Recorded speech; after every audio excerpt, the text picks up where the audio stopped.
Bonjour ou bonsoir à tous, vous qui regardez les vidéos, que ce soit le jour ou la nuit, c'est DVD Pro Catch.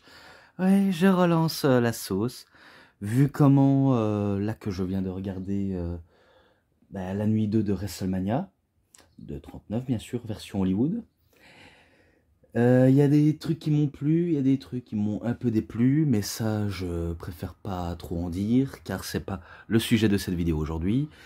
Et que samedi, je crois, ou dimanche, j'avais déjà vu aussi le show Sten and Delver, mais que voilà, cela non plus, on va pas parler de ça.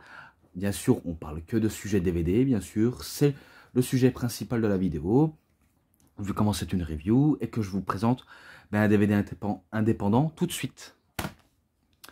La Dragon Gate Pro Wrestling USA, du pay-per-view Mercury Rising. Alors, vu comment j'avais acheté le vendeur avec la plupart des DVD de la Ring of Honor et quelques DVD indépendants, je me dis, il me semble que je pourrais le regarder et de vous en parler. Oui, car on va parler de ce pay-per-view qui est leur pay-per-view annuel pour la Dragon Gate. J'ai été voir sur leur Wikipédia.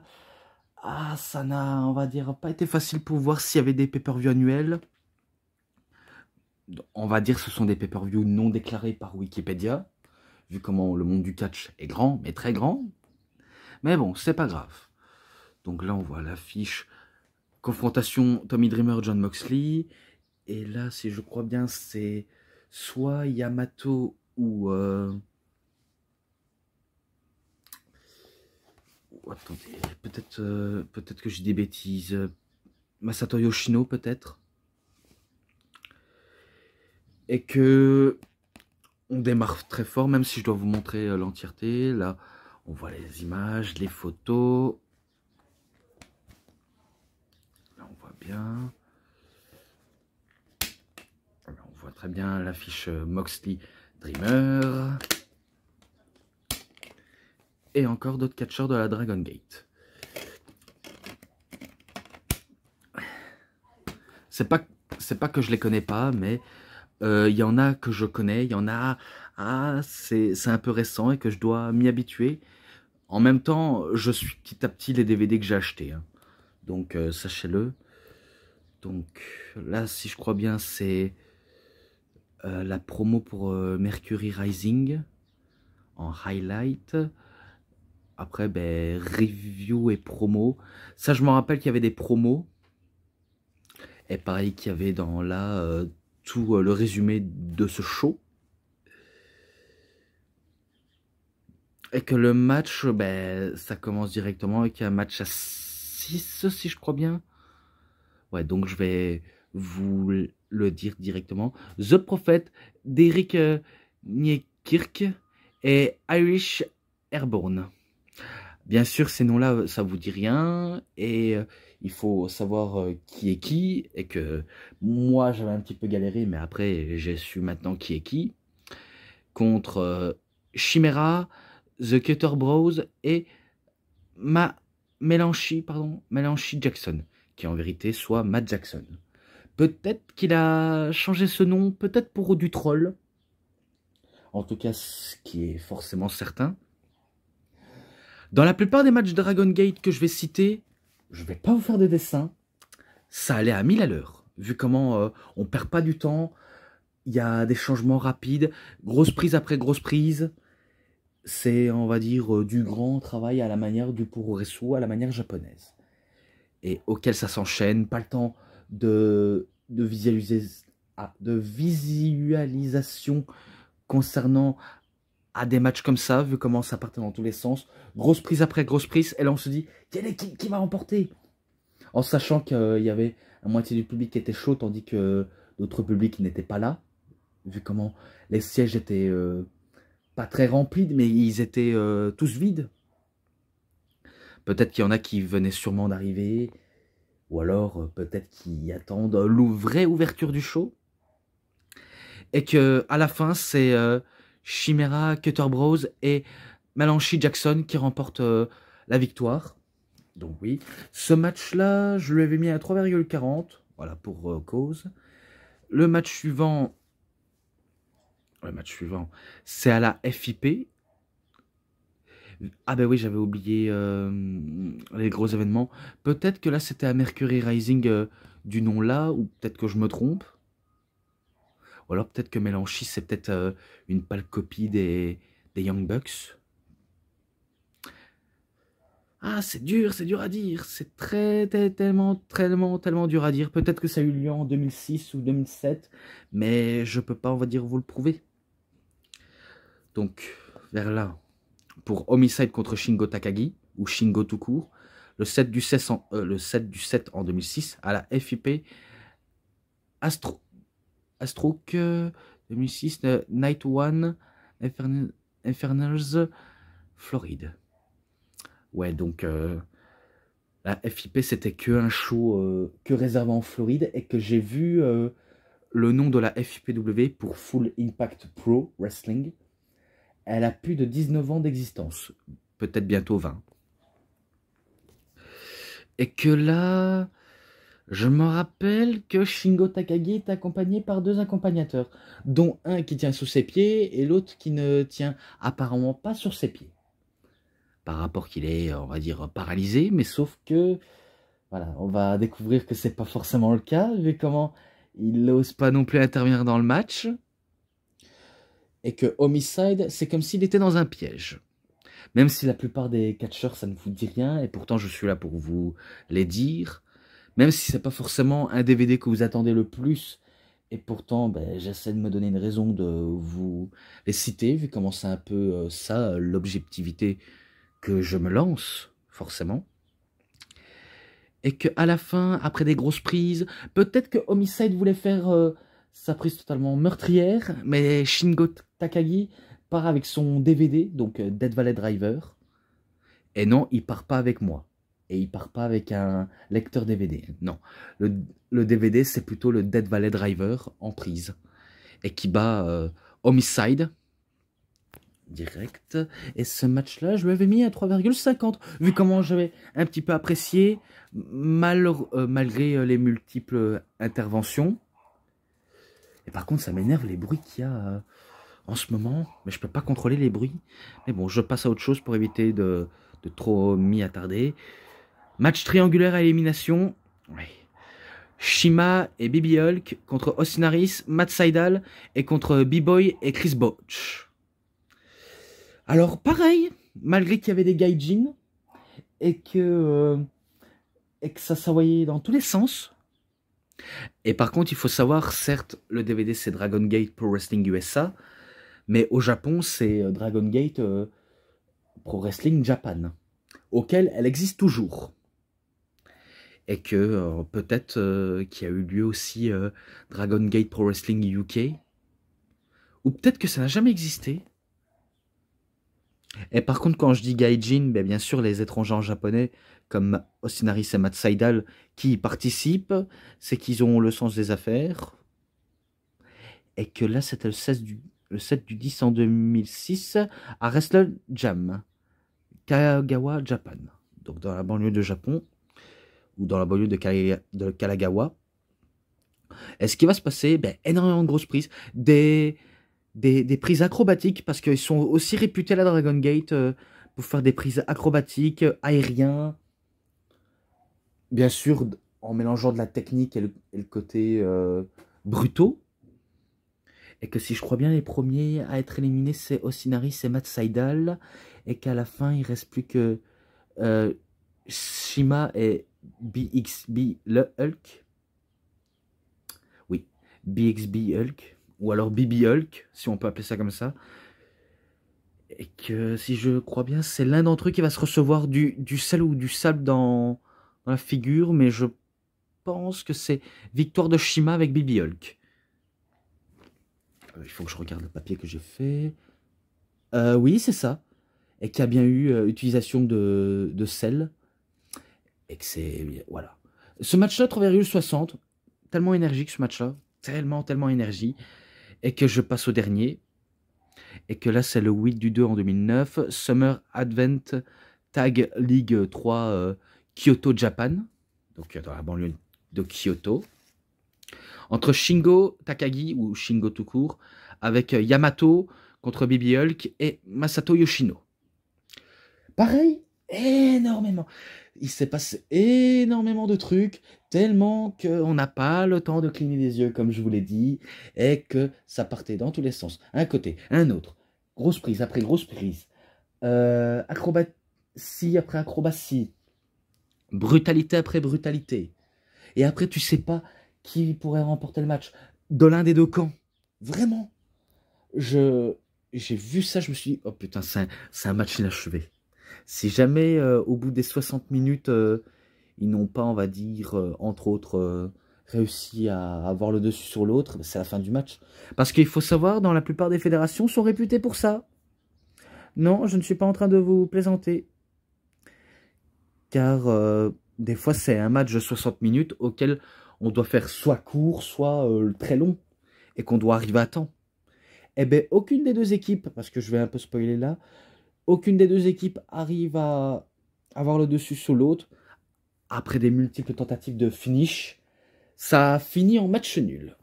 Donc, il n'y a pas de perdants, mais on va dire des vainqueurs, vu comment il y en a qui ont su réussir. Même si vous me direz, ouais, il n'y a pas de vainqueur ni de perdant. Mais pourtant, c'est eux les vainqueurs, hein, quand même, vu comment ils arrivent à tenir très longtemps. Et ce match-là, je lui avais mis à 3,70. Voilà, ou 3,70, si vous préférez. Et que là, on passe vraiment au pay-per-view actuel. Là, on passe là. Parce que là, ce ne sont, on va dire, anciens shows entre 2006 ou peut-être 2007, mais là c'est 2009 ou 2008. Bref, peu importe. Et que là, pour la Dragon Gate, pour Mercury Rising, c'était le 27 mars en 2010. The Celebrate Theatre, ouais, théâtre, en Phoenix, en Arizona. Ah ouais, carrément. Et que, si je crois bien, Teddy Hart animait le show et qui était en tant que commentateur. Vous savez pas qui c'est Teddy Hart, et pourtant c'est le neveu de Bret Hart. Ouais, parce que il fait partie de la famille Hart, Teddy Hart. Je pense pas qu'il catch encore Teddy Hart, mais en tout cas, on entend vraiment, vraiment, vraiment, vraiment pas beaucoup entend parler. Vu comment ça fait tellement longtemps. Mais bon, passons plaisanterie. On passe au premier match de la carte là. TJ Perkins ou TJP contre Brad Allen. Vraiment très serré ce match-là. Hein. Très serré, vu comment l'étendue des deux catcheurs qui y tient ne se pas lâcher. Et que quand on voit l'avenir de TJP, on se demandait jamais s'il allait à la WWE ou dans d'autres fédérations. Bien sûr, il est allé, mais après ça, c'est silence radio, il part catcher dans l'indépendant, vu comment dans l'indépendant, il se sent tellement mieux. On peut le comprendre, hein, même s'il y en a qui ne le comprennent absolument pas. Et pourtant, après que Brad Hanley voulait soit le soumettre ou en finir avec DJP, eh ben, il a eu le tort de sous-estimer TJ Perkins, vu comment TJ Perkins il fait sa prise finish, je crois que c'était le Michinoku Driver ou alors le splash, un différent splash bien sûr, et que c'est ce dernier qui remporte le match, donc victoire de DJP, ce match à 3,5. Et que je passe encore, oui, là, match par équipe, les Young Bucks, donc Matt Jackson et Nick Jackson, contre Mike Quackenbush, attends, Mike Quackenbush et Jigsaw. J'allais dire des mots par erreur, mais heureusement je me suis rattrapé. Pareil, vu comment les Young Bucks avaient déjà été à la Dragon Gate, vu comment ils ont déjà été version japonais et maintenant version américaine, et que ce sont un peu des habitués des matchs par équipe, notamment pour les matchs par équipe flamboyants, vu comment ils aiment peut-être que les show stealers, parce que c'est eux qui mettent le feu au show. Et c'est quand même dingue à quel point à l'époque ils étaient comme ça, ils n'étaient pas non plus dévoués à être des grands catcheurs à l'être en devenir, malgré qu'ils sont beaucoup critiqués pour les utilisations de super kick, parce que ils ont fait leur renommée super kick party, partout où ça passe, c'est des super kicks qui s'envolent je sais pas comment on peut le dire, qu'on peut les voir arriver. Voilà, à chaque fois, c'est les super kicks qui arrivent et qu'on le voit arriver. Bon, certes, c'est un peu critiquable, mais qu'ils sont quand même bons, même s'ils sont beaucoup trop doués au troll. Ouais, parce que ce sont des sacrés trollers, hein. Mais rien ne les enlève à leur talent. Et pourtant, ils étaient en galère hein, face à Mike Ken Bush. Je crois que j'arriverai jamais à le dire convenablement, mais je m'en excuse quand même. Et Jigsaw. Vu comment c'est ce dernier-là, donc ceux-là en bas, qui remporte le match face aux Young Bucks. Non, je ne suis pas en train de plaisanter, car je l'ai vu de mes propres yeux, et je ne suis pas en train de vous raconter des bobards, vu comment je dis la vérité. 3,40, voilà, directement 3,40. Et là, oui, et là, Shingo Takagi, encore lui, contre Genki Horiguchi, pardon. Horiguchi. Un match qui était un peu rapide, un petit peu long, mais des fois rapide. Je ne sais pas comment on pourrait le dire de manière clairement. C'était pas non plus pour la ceinture, je pense pas. Non, si ça aurait été pour la ceinture, il y aurait marqué. Dommage, ben, tout ce que je sais, c'est Shingo Takagi qui remporte le match face à un Death Valley Driver sur Genki Horiguchi. Je fais court quand même à ce match-là, vu comment il s'est passé énormément de choses. Et je crois que je vais faire à chaque match où je dois le dire, car après, j'ai pas envie de vous endormir et j'ai pas envie que mes vidéos durent au moins 1 heure, car c'est lassant pour vous. Et ça me lasse un petit peu. Donc voilà. 3,40 aussi également. Donc un peu le même chiffre, mais c'est pas non plus les mêmes niveaux de différentes façons. Et là, maintenant, Brian Kendrick et Paul London contre Jimmy Jacobs et Jack Evans. Et le perdant quitte la Dragon Gate USA. Oui, vous avez bien compris. Le perdant doit quitter la Dragon Gate. Et pareil, vous vous demandez sûrement comment ça se fait, Paul London et Brian Kendrick, ils ont déjà été dans une fédération comme ça. Ben, ils se sont amusés dans l'indépendant. Ils se sont tellement amusés que ça devient complètement logique pour eux. Et que malheureusement, je pense que c'était leur dernière heure de gloire à la Dragon Gate. Parce que, pour être honnête, c'est Jimmy Jacobs et Jack Evans qui remportent le match. Si je crois bien, Jimmy Jacobs, il fait soit une soumission sur Paul London et que Jack Evans empêche Brian Kendrick de casser la soumission et que ce dernier abandonne. Donc bien sûr, c'est victoire de Jimmy Jacobs et Jack Evans. Et si je crois bien, après ça, Teddy Hart, il arrive pour faire un pile driver sur Paul London. Et pour donner la victoire à Jacobs et Evans. Pourtant, c'est pas un match que je qualifie émotionnel. Hein. C'est plutôt un match complètement logique. Hein. Loin des grands matchs qu'on a à la WWE, loin des petits matchs qu'on a un petit peu dans les circuits qui veulent se faire connaître. Mais qu'on va pas se le cacher, c'est pas non plus ultra étonnant. Ce match-là, 3,50. Le match était bon. Et j'ai pas d'autres questions à vous dire.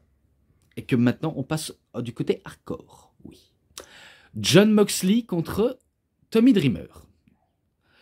Et que, pareil pour Moxley et Dreamer. Par contre, Moxley, je savais qu'il était à la Dragon Gate. Et qu'il a déjà été champion à la Dragon Gate. Mais j'avais jamais pensé qu'il avait affronté un jour Tommy Dreamer. Pourtant, j'ai beau chercher sur Internet, ou bien sûr sur YouTube, c'est plus là que je vais squatter de plus en plus. Eh bien, je n'ai pas vu ce match-là, à part un vidéo highlight en musique où Moxley a été à la Dragon Gate. Mais sinon, c'est tout. C'est tout bénef. Tandis que Dreamer, vu comment la ECW en 2010 vient de disparaître au profil de la NXT, eh ben, il s'est dit, ben, je quitte la WWE pour aller catcher dans l'indépendant, pardon, jusqu'à aller à la TNA, auquel on connaît l'histoire. Et du coup, pour profiter de ça, ben, un dernier match hardcore avant qu'il va dans une autre compagnie et qui va mettre un petit peu en avant Jon Moxley. Oui, c'est exactement le cas, il va un petit peu le mettre en avant.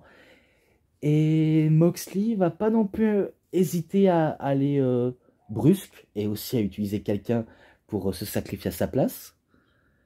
Et que je sais que Moxley à la Dragon Gate, c'était un bourreau des cœurs. Je ne sais pas vous dire mieux, vu comment c'était un sacré coquino, ce Moxley. Bref, toujours aussi lunatique comme à l'époque dans la WWE. Mais sinon, là-bas, il était lunatique bien parfaitement à fond. Et après que je crois que Tommy Dreamer voulait tenter son DDT pour la victoire, il y avait un autre catcheur qui avait intervenu pour sauver Moxley. Je ne sais plus qui c'est, mais je sais bien qu'il y en avait deux. Et je crois que ce sont, on va dire, les catcheurs nippons qui se sont associés à Moxley. Bref, trop de questions. Et ça permet à Jon Moxley de faire le DDT, donc il copie la prise de Dreamer pour la victoire. Et c'est victoire de Moxley, comme j'ai dit. Pareil, 3,50. Je lui mets ça direct. Et là, pour les deux, il faut que j'aille un peu plus rapidement pour éviter de vous endormir. Ouais, là. Open the Dream Gate Title Match. Donc c'est pour le titre Rêve ouvert. Parce que Open the Dream Gate. Donc c'est pour le titre... Peut-être que c'était un titre phare pour la Dragon Gate, mais faut dire les catégories de titres, j'en sais pas beaucoup plus à ce qu'on peut l'imaginer. Mais bon, c'est pas grave. Tout ce que je sais après grosse prise et aussi pas mal de prises acrobatie et tentative, un petit peu de tricherie de la part de Susumu Yokosuka. Ouais, c'est un peu raisonné, mais un petit peu de tricherie. Mais ça va, on va dire, pas forcément devenir convaincant. Même s'il y en a qui me diront, ouais, mais tu te trompes. Même s'il y en a qui ne sont pas des spécialistes du match indépendant ou de Puroresu. Et que oui, j'ai oublié de citer les participants, à part Susumu Yokosuka, mais il y a aussi Yamato. Voilà. Et que c'est Yamato qui remporte le titre. Et si je crois bien, avec un Cradle Shock, de la part de Yamato, et que c'est lui qui conserve son titre. Vu comment c'était lui le champion. 3,5, je le mets 3,5. Et là, pour le dernier, ça va être tout simple. Dragon Gate Six-Man Tag Team Match. Donc, à mon avis, le main event. Qui pourrait, on va dire, faire foudroyer les fans. Oui, c'est exactement le cas. Entre, attendez, si je dis pas de bêtises, Bibi Hulk, Naruki Doyle et Masato Yoshino. Contre Shima, Gamma et Dragon Kid. Alors là, c'est bien tout simple, c'est très très bien tout simple. Grosse prise, aérienne, comeback, la hit des fois, entre l'un des deux équipes, même si il y en a qui doivent être face ou heel. Et d'autres, pas forcément trop d'importance, mais voilà, vous avez compris. Pour ce match-là, pour clôturer, si je crois bien, c'est... je sais pas si c'est Baby Hulk ou Masato Yoshino qui fait une prise de soumission, je crois que c'était un gogoplata sur Gamma, et que Gamma abandonne, alors que Shima et Dragon Kid voulaient intervenir pour casser la soumission, un peu comme Brian Kendrick a voulu faire sur Jimmy Jacobs, mais ça a été, on va dire, un peu foiré. Et que ces victoires, justement, de Baby Hulk, Masashi Yoshino et Naruki Doyle. Donc c'est eux qui remportent le match. Et c'était pas pour les titres, je pense. Bref, c'est pas grave. Et à la fin, ils clôturent avec une promo. Et c'est la fin du show. Même si le public chantait Dragon Gate, Dragon Gate, Dragon Gate. Donc ce match-là, 3,60. Et maintenant, je m'arrête avec ce DVD. Voilà, j'ai exactement tout dit. Et que les matchs, un DVD bonus, les scènements promo et l'ensemble. Parce que oui, il y a eu des scènements promo. Eh ben, je lui mets 3,70. allez, 3,70, ça peut convenir. Bien sûr, 3,70 si vous n'avez pas compris. Mais bon, c'est tout pour cette review. C'était des DVD Pro Catch. J'espère que ça vous aura énormément bien plu. Et si vous avez aimé cette vidéo, vous savez ce qu'il vous reste à faire. Likez la vidéo, commentez, partagez. Abonnez-vous à ma chaîne et cliquez sur la petite cloche pour avoir plus des notifications et des prochaines vidéos. Et moi, je vous dis bonne journée, bonne soirée à tous. Au revoir tout le monde pour une prochaine vidéo. A plus à tous les fans de catch. Allez, bye tout le monde.